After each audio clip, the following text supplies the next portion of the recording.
We're back. 2026 fantasy football. I'm back to win more championships. Hopefully, help you guys win a championship, get myself a championship. You guys know what it is. Today's episode, we're going to be discussing the fantasy football players with the newfound path to relevance this year.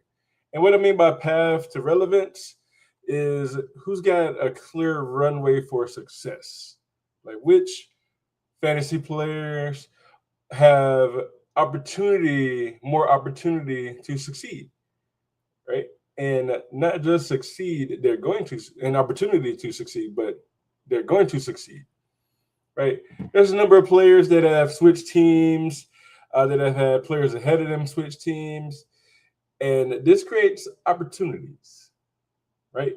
And in fantasy, opportunity equals money. Opportunity equals money, right?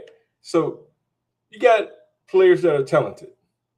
Okay, and the difference between talent and opportunity, those players that are talented, they come into those situations and they start from the jump.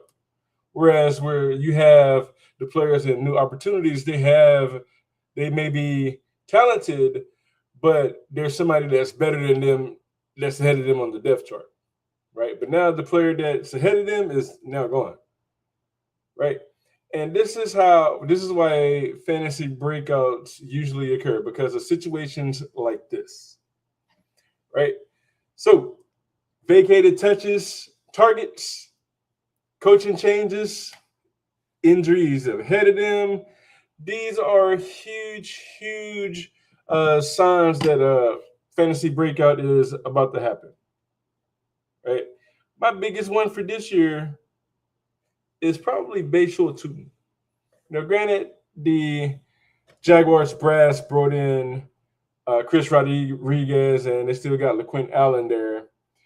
Bhayshul Tuten is about to explode, right? This is his second year in the league, and not just him. There's going to be a list of guys that I'm going to go through that, have that year two, year three development jump, right? Improved quarterback play also plays a key part in this. If you have better quarterback play, that's going to make the defense have to account for that, which potentially opens up opportunities for said receiver or said running back or tight end. Right? Let's start off with running backs. Okay, we already talked about Bhayshul Tuten. Jacksonville backfield is wide open. The thing with him, does he have enough receiving upside? We know he can run. He's a burner. He's fast. That boy fast. But can he catch the ball? That's going to be the issue with him. Can he catch the ball? Just take a look at Chase Brown and Bucky Irving. Chase Brown was probably the best pick last year in last year's fantasy football draft. Bro was like finished as a top 5 running back. And last year was probably the best year to have him. That's typically how it goes with some of these guys. The year that they go crazy, that they go off, that it's probably going to be the best year to have them because they're most likely not going to repeat that. Okay. So Bucky Irving, year before, he feasted. Prime example, he feasted the year before. And then last year, he was slowed down tremendously by injuries. That slowed him down. He was drafted as an RB1, but ended up as like RB30. So typically with running backs, the year that they get off, the year that they go crazy is the best year to have them. So could Bhayshul Tuten become a top 20 running back? Absolutely. Playing in that offense with that quarterback, absolutely. He could finish as a I'll say top 15.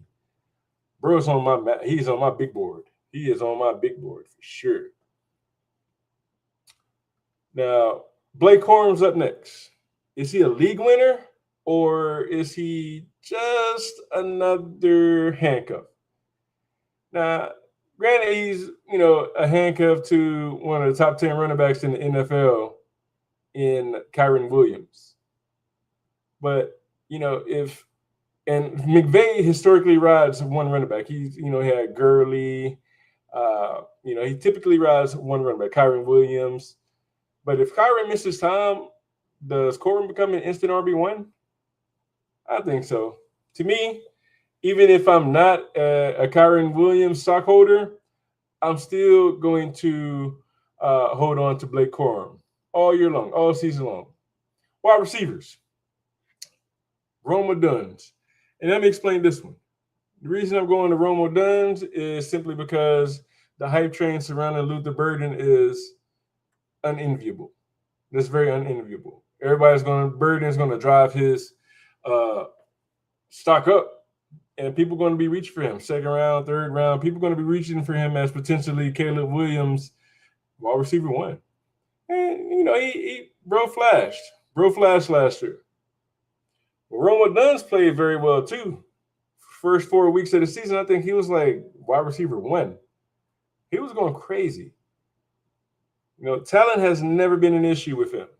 Never been an issue. And I think this year is going to finally be his wide receiver 1 season. Caleb Williams, upward trend, continual upward trend. He's not getting worse. He's getting better. Right? And then the potential target share. Now, granted, the receiver they traded, DJ Moore, wasn't necessarily a target hog, but he played a ton of snaps. I think he played like 80-something% of the snaps. Snaps equal opportunity. Rome can stay healthy. He's going to finish as a wide receiver 1 this year, probably a top 5 receiver. Ricky Pearsall. Clear path to relevant. Clear path to relevance. No Debo. No Brandon Ayuk. Ayuk is done, by the way. He's been doing way too much. Not just health concerns, like mental health concerns with Ayuk. But he's a former first-round pick whose career got derailed early due to being shot, unfortunately. And he's also been injured a ton. Pearsall has been injured a ton. This year is his year if he can stay healthy. I think this is year 3 for him. If he can stay healthy, it's going to be a stud. Easily. He's going to be a stud. They brought in Mike Evans, but at this point in his career, Mike Evans is going to be the red zone guy. He's going to be the red zone guy for sure. He's not going to catch 1,000 yards. He's going to be the red zone guy. Kind of like Devontae Adams last year, where he caught like 15 touchdown passes. That's going to be Mike Evans this year. Shoot, he might catch 20. Mike Evans might catch 20 touchdown passes. But yeah, bet on talent, and I'm betting on Ricky Pearsall. Jalen McMillan, Tampa Bay Buccaneers. Last year, had a ton of characters to contend with. This year, Mike Evans gone. The big dog is gone. He's healthy. He missed a ton of games last year due to the neck, recovering from neck injury. But Baker Mayfield supports fantasy wide receivers. Chris Godwin, the God, is getting older. Ekbuka, talented. Hit the rookie wall big time last year. McMillan has got red zone upside. He's essentially, to me, a Mike Evans replacement. I think he could lead Tampa Bay in receiving this year. Deep sleepers. We got tight end Isaiah Likely. He's finally away from sharing targets with Mark Andrews.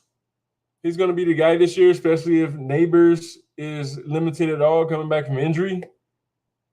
I really, really like Isaiah Likely this year. Really like him. He's got an athletic profile. He's shown that he can produce. Bet on talent. Potential top 5 tight end this year. I would draft Likely over guys like Kincaid, Kyle Pitts, Harold Fanine Jr. Now, you got the rookie tight end risk. A lot of people are drafting the tight end in New York.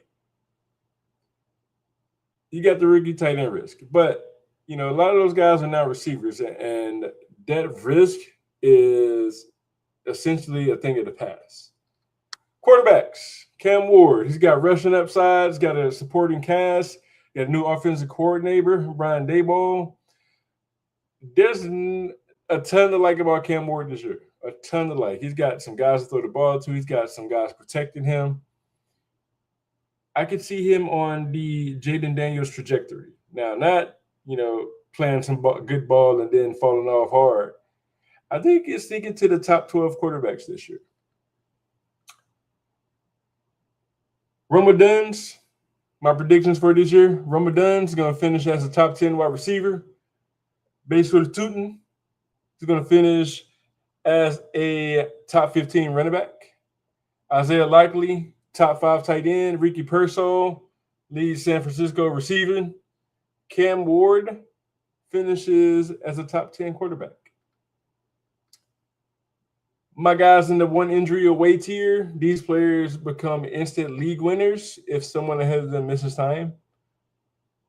Tank Bigsby, Tyler Algier, Ekbuka, Blake Corum, and this is my big time sleeper this year. My big time sleeper, a guy I'm drafting everywhere. Dunn's. Now, you guys, let me know who your player with the best path to relevancy is in 2026. Let me know in the comments. I'm going to try to post daily fantasy football stuff along with my regular content, my regular terrible takes. So you guys, let me know your thoughts. If you're new, smash that like button and subscribe. Catch you guys real soon on the next one. Peace.